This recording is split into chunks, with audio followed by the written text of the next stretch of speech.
Hello everyone, আজকে দেখো চান টান করে রেডি হয়ে গেছি। সকালবেলা উঠেছি। আজকে দিনটা আমার কাছে খুবই স্পেশাল। তো তার জন্য রান্নাঘরে চলে এসেছি আগে, আর মামুনি ঠাকুর ঘরের দিকে ব্যস্ত আছে। আমি দেখো এখানে কলমি শাক নিয়েছি, কলমি শাক ভাজা করব। আর তোমাদের তো বললাম স্পেশাল, আমার যে বড়মশাইয়ের জন্মদিন, তার জন্য দেখো কিছু সবজি নিয়ে কাটতে বসেছি। আর দেখো বেগুন নিয়েছি, কেন সব সবজি ভাজা বড়মশাই খায় না, তো বেগুন নিয়েছি, বেগুন ভেজে দেবো আর একটু আলু ভেজে দেবো, আর সঙ্গে তো কলমি শাক ভাজা রয়েছে।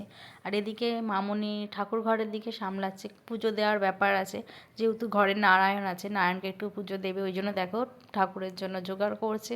আর ঘরে মা লক্ষ্মীর জন্য মালা এনেছে, মা লক্ষ্মীকেও দেবে। মামুনি ঠাকুর ঘরটা সামলানো হয়ে যাওয়ার পর রান্নাঘরে যাবে, ততক্ষণে আমি সবজিগুলো কেটে রেডি করে নিই, কেন টাইমটা প্রচুর কাটছে।